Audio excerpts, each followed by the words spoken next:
ובן בן שחר המרואיין אלי גלילי. אלי, אתה סיימת את הקלטת הקודמת בזה שאתה עובר מזקסנהאוזן לאושוויץ. אתה יכול לתאר את הדרך, כיצד מוציאים אתכם, כיצד מעבירים אתכם, את מי? רכבות, זה רק של בהמות. רכבות של בהמות, כמו שהביאו, אבל גם, דרך אגב, גם את הצבא הביאו ככה, כן? רק אותנו הביאו פשוט בכמות גדולה בקרון אחת. אבל במקרה לאושוויץ הגענו עוד מנשלך. זאת אומרת, לא היו כל כך הרבה, היו אולי 50 איש בקרון. אחר כך אני זוכר שהיינו 80 ו100, אחר כך אני אספר בתקופה אחרת. לא ידענו לאן אנחנו נוסעים. הגענו לאושוויץ. כמה זמן נסעתם? לא זוכר בדיוק. אבל זה לקח זמן. לא זוכר, באמת לא זוכר. אוכל בדרך או מים? אמרת לה, קיבלנו לחם משם, קיבלנו אוכל משם, גם בדרך נתנו לנו לשתות מים וכל אלה. התנהגו יפה, בדרך הזאת הם היו עוד יותר אנושי. הגענו לאושוויץ. והשנה היא 1942? 42, בסתיו. הגענו לאושוויץ, פלא פלאים. לא הגענו כמו שהיהודים הגיעו, שעשו איזה לקציה הנה, אנחנו הגענו מסקסנהאוזן. כנראה המחשבה שלהם היה, זה אנשים שבאים ממחנה, הם יודעים לעבוד, הם עברו כבר את הכל, ומה שיותר חשוב היה, שכל הבלוקלס, כל האסירים הפרומיננטים, מספר אחת, ברונו באושוויץ, כן, היו מסקסנהאוזן. אושוויץ נבנה מסקסנהאוזן. כל הסגל באושוויץ, בירקנאו, אני מדבר עכשיו על אושוויץ, שהגעתי לאושוויץ, לא לבירקנאו. האלה, הקורבנות, כל הפליטים שהגיעו, היהודים הגיעו לבירקנאו, אחר כך לאושוויץ. אנחנו הגענו משהו הפוך. הגענו לשם, לקחו אותנו ישר לאושוויץ. באושוויץ ישבנו, שוב פעם באנטלאוזן כזה, כן? כל אחד קיבל את המספר שלו ביד. לי היה 70,176, עם משולש קטנצ'יק, שזה היה בתור יהודי. איפה, יש לך את זה עדיין? יש לי את הסמל פה, יש לי את המספר. אני צריך לספר שאני הגעתי לארץ בסוף 45. הייתי בקיבוץ, הייתי בפלמח, הייתי נגר, ב-47 קראו לי לסוכנות, למוסד לעלייה, חיפשו נגר שיודע שפות. אני יודע אנגלית, צרפתית וגרמנית, וחיפשו נגרים שיכולים לנסוע לחוץ לארץ בתור שליח, לבנות אוניות למפילים. את הסיפור הזה אנחנו נשמע אחר כך, אבל אתה רוצה... אני רק לספר למה קראו לי בתל אביב, באלנבי, יש שם המרכז של ההגנה, קראו לי, דיברו איתי, כנראה שהייתי מתאים להם, שאני באמת יודע הרבה שפות, ופתאום ראו שיש לי מספר ליד. אז נתנו לי פספורט. פספורט היה אחד, קראו לו מרדכי גלילי. הפספורט היה של ישראלי אחד שקראו לו מרדכי גלילי, תל אביבי.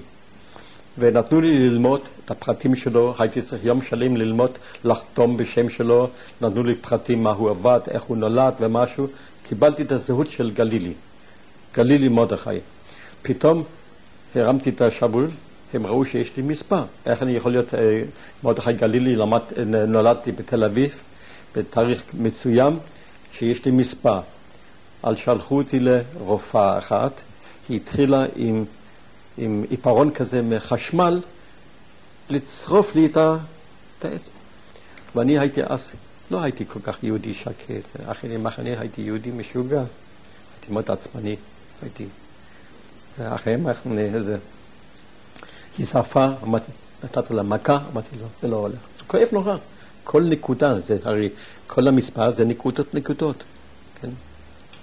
אז אמרתי לא, אז לא היה להם ברירה, הביאו אותי לכירורג, הוא לקח סכין, הוציא את חתך האור הזה, אבל לפני שהוא הוציא את זה, הלכתי לצלם, צילמתי עוד את המספר, ומצחיק שחזרתי מהשליחות, מצאתי את הצלם וקיבלתי את התמונה, רגע, אני לא מצא את התמונה, אבל תאמינו לי, יש לי את המספר פה. מה המספר?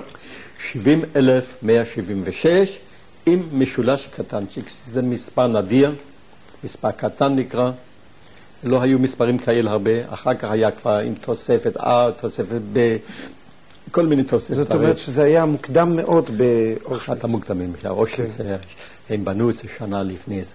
מי שהיה שם היה נוצרים, והיו צ'כים, יהודים צ'כים. עוד מצאנו יהודים צ'כים שם עם מספרים של 40 וכמה אלף, 50 וכמה אלף. הרי המספרים זה הולך בכמויות גדולות, אחר כך היה 100 וכמה אלף, והיה A, היה ב' והיה תוספת וכל זה. כן. מספר 70,000 זה מספר כבוד. אתה מגיע לאושוויץ עם קבוצה גדולה של אנשים. היינו 400 וכמה. אנשים, חלק כולם קיבלו את המספר קודם כל. חלק הביאו לבומה, זה מחנה מחוץ לאושוויץ, יבושנו כמה מחנות מחוץ, לא היה לנו שליטה על זה. מה שעשו איתנו זה אנחנו כמו כבשים. חלק הלך, אנחנו התפזרנו לימין ושמאל. אחת נתקלה לשני, אבל הם מצאו לפי מבנה גוף, לפי מקצוע. האם מישהו מיין אתכם שם? מישהו החליט? מי? כן, אני אמרתי לך, SS. SS וקרפוס וכל האלה, היו שם סגל. כן, אמרתי לך, יכול להיות שאני לא הצעתי לך, שאני הייתי בפינה שלי, כל אחד עסוק עם הפינה שלו, עם החברים שלו. אני נשארתי באושוויץ אחר כך. החברים שלי הלכו לבומה, הלכו ליבושנו, הלכו לבירקנאו, גם לבירקנאו.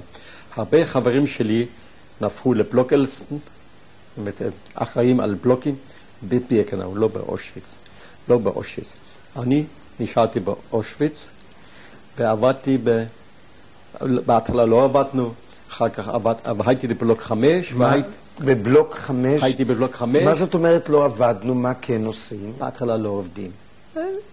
מתפתלים, נשארים בפנים, בבוקר הולכים לאפל, בערב הולכים לאפל, בצהריים הולכים לאפל, עובדים בבלוק, נשארים במיטות, עושים כל מיני עבודה מסתובבים, יש גם חופש שאתה יכול להסתובב בפנים, כן? בהתחלה לא עבדנו, אבל ישר 1-2 עבדנו. אני קיבלתי ג'וב בהולץ קומנדו. הולץ קומנדו זה נקרא לחתוך עצים, לחתוך אותם בשביל הזקה. בלוק 5 הייתי, אני הייתי גם בבלוק 6. בלוק 6 זה באותה שורה שהיה הבלוק של הנישואים, זה היה בלוק 10, זה היה סטריליזציה, בלוק 9 היה בשביל הנישואים של מנגלה, כן? זה היה בלוק שאנחנו עברנו עליו והיה לנו פחד לעבור עליו. אושוויץ היה השורה הראשונה, בלוק 1 היה אנטלאוזן, בלוק 2 ו3 היה אפקטן כמה, שהיו בגדים, שם הביאו בגדים מהטרנספורטים ותלו אותם וניקו אותם ושלחו לתת לאנשים זה. בלוק 5 היה, בלוק 4 ו5 היה הבלוק הראשון שהיה עם אסירים. מה היו עושים עם הבגדים? היו נותנים? בגדים היו שולחים לגרמניה, וזה אחר כך. היו שולחים לגרמניה, כן. כן. כל דבר שלחו לגרמניה. אחר כך קיבלתי ג'וב עוד יותר טוב, לא יודע איך הגעתי לזה, לא יודע. אולי שאני יקה, אולי שפרוטקציה, שאני מסקסנהאוזן, עבדתי בקנדה. מה היה הג'וב שלי בקנדה? קנדה היה נקודה שהיה בבירקנאו, זאת אומרת כל יום הייתה צריך ללכת, בירקנאו היה 5-6 קילומטר מאושוויץ. ומי שהיה עובד, הקומנדוס היו בדרך לבירקנאו. בירקנאו היה מחנה מצריפים, ששמענו עליו, שהיו הקרמטורים העיקריים, גם באושוויץ היה קרמטוריום, אבל קרמטוריום קטן, גם היה פגזון בקרמטוריום. אבל קרמטוריום מקומי, היה הרבה צוות, היה הרבה SS, הרבה paperwork. זאת אומרת, הקומנדו היה באושוויץ, כזה. היה מחנה די מסודר, אוכל, גם קיבלנו לחם כמו שבשמה, לא יותר טוב, לא יותר רע. אבל גרנו בבלוקים גדולים מאוד, 2 קומות. זה היה פעם קסרנה כנראה של הצבא הפולני אושוויץ.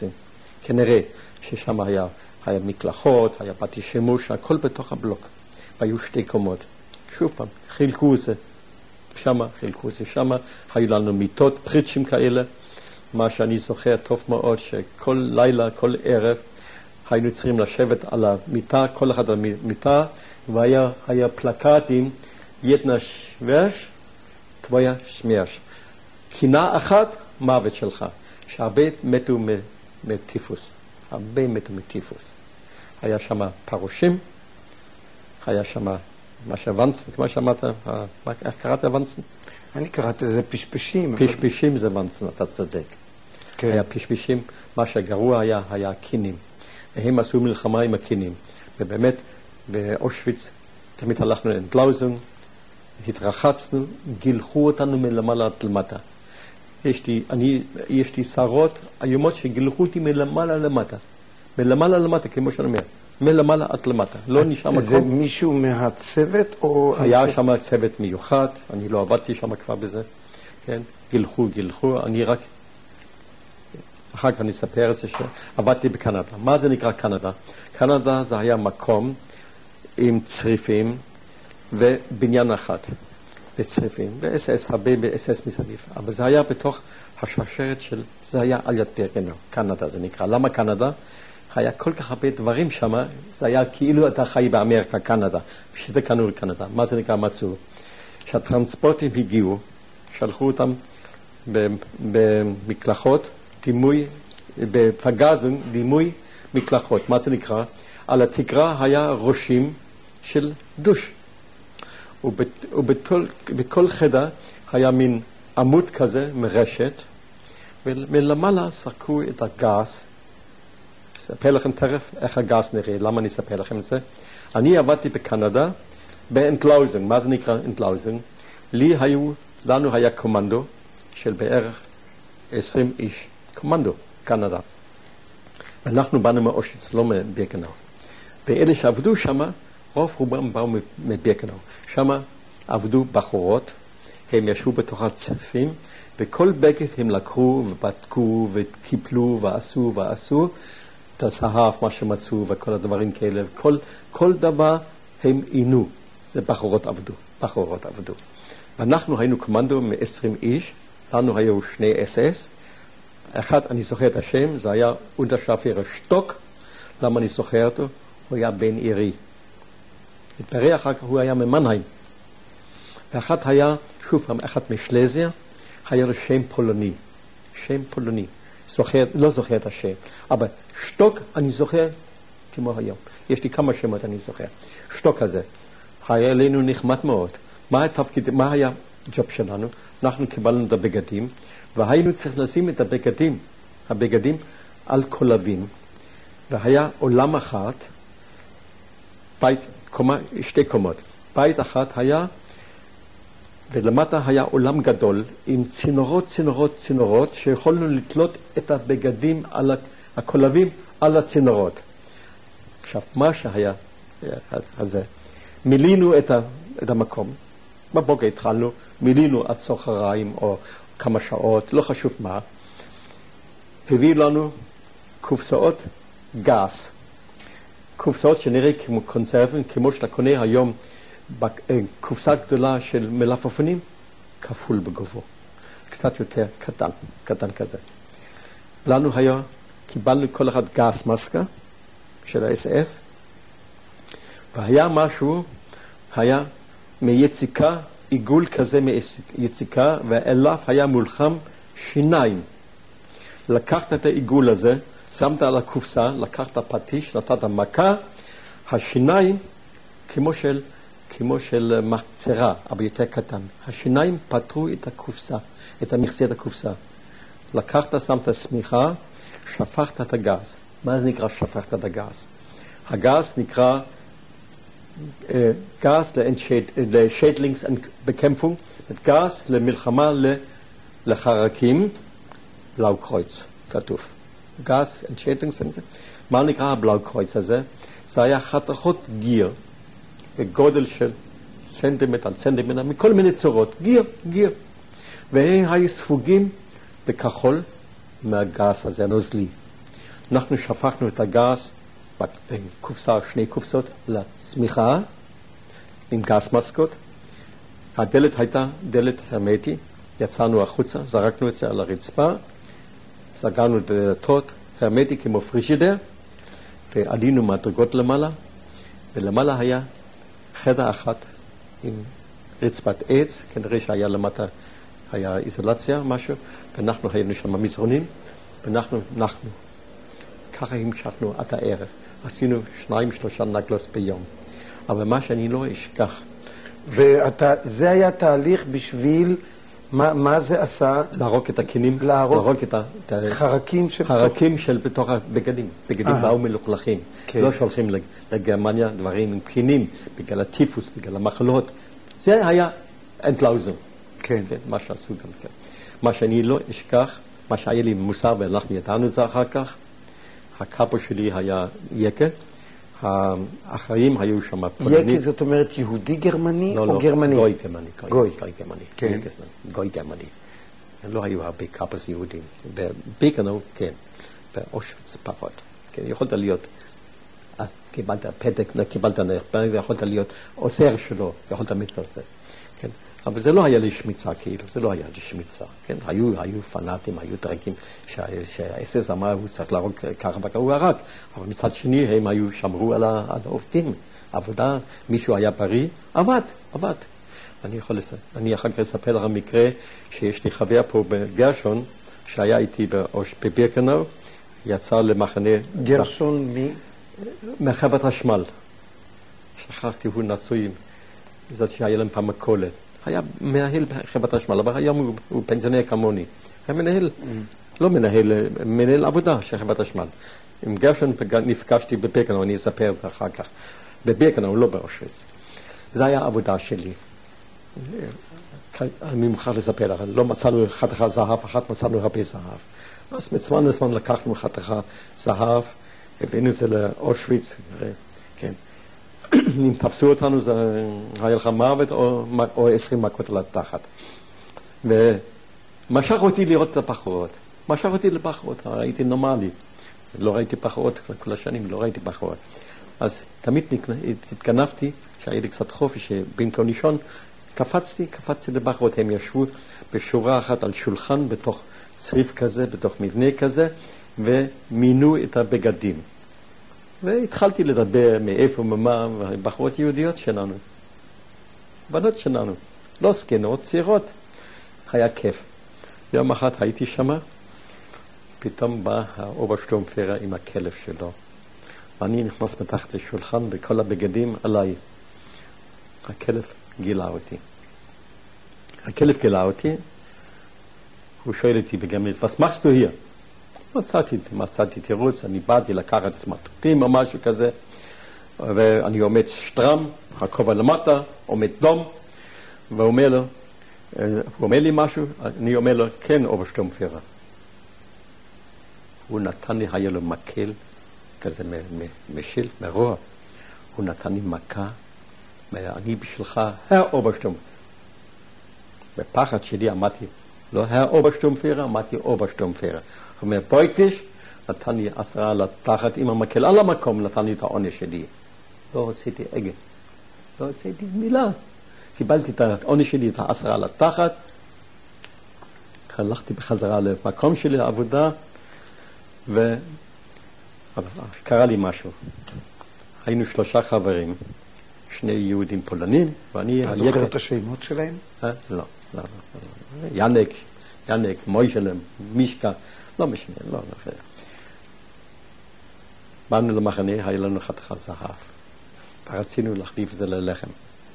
לחם לא היה לנו, זהב היה לנו. הכל היה לנו. באנו למחנה, רוצים לקנות לחם. היה שם אחד, גרמני, אסיר. בפאוור, יצא לנו לחם, אם יש לנו זהב. נתנו לו את הזהב, הוא הלשין עליי, ומחת קראו ל2 ולי קראו לקומנדור. הלאגה אלסטה היה ברונו מספר 1. גוי, אסיר, בפאוור, הלך עם מספר 1, היה לו שערות על הראש, הלך עם מגפיים כמו אס-אס, היה מספר 1 במחנה. בקיצר, לא צריך לסבק הרבה. אותי, הוא לקח הצידה, אתה מסקסנהאוזן, הוא ראה לפי מספר, 70,000. אלה היו אחריי, אותם שלחו לבירקנאו לשטרף קומנדו. סונדר קומנדו, שטרף קומנדו, זה מוות בטוח. זה בטוח. לי, האס-אס, ברונו, לקח אותי הצידה, בא האס-אס, והוא אומר לי ככה, תשמע, הוא אומר, מהיום והלאה, אני רוצה שתמסר לנו הרבה עם זהב כזה. כמו שסיפרת לה בהתחלה, למסור, להלשין ולקנוף לחם, זה מוות. הלכתי לרודי, אמרתי, רודי, תעשי לי טובה. אני להלשין, לא להלשין. אני מחתס נשת. והוא היה גבע. הוא אומר, מה אתה רוצה? אמרתי, לא יודע מה לעשות. הוא אומר, אתה יודע מה? נביא אותך לבירקנאו. שם יש לך את אוסקר, שם יש לך את חייני, עם בלוקלס במחנה זו וזו. אמרתי, בסדר. הוא הביא אותי במחת, הביא אותי לבירקנאו. זה נקרא מהגשם למבול. הוא אמר, מה לעשות? מלשין? לא. זה מוות פתוח. שכמה אני לא אלשין, החברים ירגו אותי. ולא אלשין, הם ירגו אותי. הרי מה זה להיכנס לזה? כן. אני זוכר מקרה אחד במחנה באושוויץ. היה לי חבר ילד, יוגנדלישר, שהוא נכנס ההומוס, התלבשו עליו. הוא היה ילד יפה. והיה לו נטייה לזה. הם הכניסו אותו, היה שם שני בלוקים בית חולים.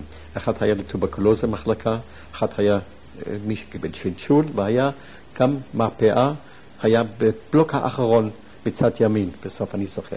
אם היה לך פצע משהו, הלכת לשם. אם היה לך פצע גדול, היה לך מזל, נכנסת לבית חולים, התרפאת, אם לא, שלחו אותו ישר לבירקנאו, לפגזן. אז שם פגשתי, יום אחד היה לי פצע אחת, נכנסתי, טיפלו בי, פגשתי את החבר הזה שהיה איתי בסקסנהאוזן. היה הונגרי, ילד הונגרי. והוא היה, זה נקרא, בגרמנית נקרא, ילד כזה קראו לו פיפל. למה פיפל? הוא היה הילד שלהם. הוא היה הומו, היה הבחורה שלהם. היו הרבה הומוס כאלה. כן? אבל פעם ראשונה ראיתי שהוא הלך, היה לו אוכל בשפע. היה מלובש עם בגדים של אסירים, אבל מגוהץ. לא היה חסר לו שום דבר. היה לו מה זה? קלוף זהב. קלוף מזהב היה לו, כן? אבל הוא אחר כך מת. הוא קיבל את הטובוקולוזה. הוא קיבל את הטובוקולוזה מהמחלות שהאלה. אלה שעבדו שם היו כולם פרוטקציוניסטים. בפאווה פוליטיקה, פולים לא חשוב. זה מה שאני זוכר את זה. אז אני רוצה לספר מה שהיה באושוויץ. הגעתי לבירקנאו, אתה עברת לבירקנאו בגלל הבעיה שנתפסת עם זהב, והיית צריך... אם הייתי נשאר באושוויץ, הייתי צריך להלשין או לא להלשין. העבירו...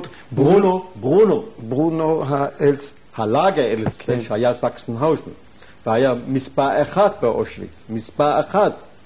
והיה לו מספר אחת, אתה יכול להאמין דבר כזה? הוא היה בין זה שבנו את אושוויץ, הוא היה הלאגר אלץ מטעם האס-אס. הוא כנראה שיחק, אבל הוא היה הגון. היה הגון, כלפי הגון, כלפינו היה בכלל הגון. כן? וזה פשוט לגשת אליו ולהגיד לו דבר כזה? לא, לברונו יכולת לגשת, אם יש לה מה שלהגיד, כן? אם יש לה מה שלהגיד. תפסתי אותו, הוא תפס אותי, הייתי מלשין כאילו, באותו יום. היה לי תפקיד. באתי אליו, אמרתי, רודי, אני לא יכול לעשות את זה. לא מסוגל. אני מסקסנהאוזן, אתה מכיר את הקומפלס. הוא אומר, בסדר, שלח אותך לבירקנאו, הביא אותך לבירקנאו, הביא אותי, טרנספורט ישר, הביא אותי, לא בעיה אצלו. הביא אותי לבירקנאו, הגעתי לבירקנאו, הייתי במחנה האחרון או הראשון, ממש על את הגדר, מצד שמאל היה הפראונלאגר, שאנחנו עמדנו בחופש, היה לנו קצת חופשי, עמדנו על הגדר ודיברנו עם הבחורות. היה בפנים כביש באמצע, והיה גדר אצלנו וגדר אצלם. כן? הוא לא היה מחושמל. הגדר מסביב המחנות, בינינו בינם לא היה מחושמל. הייתי בבלוק, אצל ולטר, היה נתנה לי בלוק 8. בהתחלה היה שוב פעם המסגרות, והפקידים היו כולם פולנים גויים. אסירים. ואני זוכר שהם עמדו, וראית שהיו שם 4-5 קרמטוריים בכיוון אחת, הבית שימוש היה בסוף של המחנה שלנו, היה שם הרבה מחנות, זה היה אחת המחנות שאני הייתי. זה היה מחולק באמצע עם גדר מעץ, קיר מעץ, וזה היה גם כן הזונדרקומנדו. שם היה הקומנדו שעבדה בפגזון, בקרמטוריום, ושאלה שכל כמה חודשים החליפו אותם, הכניסו אותם זה היה בתוך המחנה שלי. בזמן שהיית שם, אתה ידעת... מה זה ראיתי את האש. מה זה ראיתי? אש. זאת אומרת, כל האנשים שהיו שם ידעו על מה מדובר. בסקסנהאוזן עוד לא ידענו. לא ידענו על אושוויץ, לא ידענו. ידענו על מאוטהאוזן, ידענו על מחנה זה ומחנה זה, שרנו. או סקסנהאוזן, ידענו על בוכנוואל, ידענו על... חיינו את זה, הם הרגו אותנו, הם ירו בנו, הם תלו אותנו, והם שמו אותנו בקרמטוריום. הרי היה מין ניידת כזאת שהכניסו את האקסוסט בפנים, זה שם היה, בסקסנהאוזן. כן? הכניסו ככה וככה אנשים בפנים, הדליקו את המנוע והרגו. זה היה פגזן. כן? השטינגסגאס הזה, הבלאו קרויס, זה קצת יותר מאוחר. הרי בנו את זה מסקסנהאוזן, כן? כן. בנו את זה מסקסנהאוזן. אז ידענו, כבר לא היה יסוד. כן. אז אנחנו ראינו, אם למשל ראית שהאש יוצא מהערובה, אז הם עמדו ואמרו ככה, היי, שידי, ברן, זה ברן. הם נשרפים, אש. הם היו מבסוטים. האנטישמים האלה, הם לא היו יותר טובים מה שהם. הפולנים היו הכי גרועים. הפולנים האסירים אתה מדבר? האסירים פולנים. אפילו בתור האסירים היו הגרועים ביותר. הפולנים היו הכי גרועים. אני לא רוצה להגיד שלא היה לי חברים. הייתי בקנדה, עבדתי, הייתי בבלוק 5. היו לי חברים פולנים. הם היו שוב פעם, היו האליטה. הסלובקים, שהם אנשים טובים, הפולנים, הנוצרים, כן, זה האליטה, הם בנו את המחנה. הם היו המספרים הקטנים. היו גם שם צוענים, אבל לא במחנה שלנו, היה ציגוינר לאגר. כן? היה מחנה מיוחד רק לצוענים. מה היה התפקיד שלך במחנה בבירקנאו? עבדתי אצל הייני. הייני היה איש סקסנהאוזן. הייני זונשטיין היה אחד מהמדריכים שלנו. הוא היה קאפו של הווייקסל קומנדו. הווייקסל קומנדו נקרא ויסלה. זה נחל שעבר על יד אושוויצים. כן, הוא בא מוושו, עוד הנחל, ואנחנו שמענו, בנינו, שמנו חול מפה לשם. כל העבודות היה אחיזת עיניים. כן, עם האסס השומרים. היה תמיד שומע אחת, אבל השומרים היו מסביב, גדול, אבל בכל קומנדו היה אסס אחת. אם הוא עם הקרפו הלך הצידה ועשו את העסקים שלהם, לא עבדנו קשה. לקחנו, היה סלים כאלה, שמנו חול, הבאנו מחול משם, מהמקום אחד לשני. עבדנו. הגענו בערב הגענו למחנה, קיבלנו את האוכל שלנו, והיינו באושוויץ. זה על יד הנחל. מה עוד? כן. לא, הווייקסל כמובן היה נחל, אבל הלכנו איזה כמה קילומטר. והיו לכם עוד עבודות שם? היה הרבה קומנדוס. אני עבדתי בווייקסל קומנדו, בפרוטקציה של הייני. בכל בוקר עמדנו אפל בתוך המחנה הזה. קדימה היה קצת חופשי, עמדנו במנגלה, עבר את השורה, מי שלא מצא חן בעיניו, החוצה, וישר טרנספורטר, ישר לקרמטוריום. כן ידעו, מה שחשוב היה, להתגלח, להיות נקי, לשמור, להיות עדרת, לענות על השאלה, לא כמו שאמרתי, כן, אוברשטורמפיירר, זה 10 לטוחס, היה לי מזל שרק קיבלתי 10 ולא 20 ולא 25, או לא קיבלתי בסונדרקומנדו, לא שלחו אותי לתלות. דיברתי גרמנית, אז היה טוב. הבנת? דיברתי גרמנית. זה גם הציל אותי אחר כך, אני אספר את זה אחר כך בתקופה יותר מאוחר. אז זה מה שעבדתי בשקט, כן? ככה, ובוקר המנגל הזה, וזהו וזה.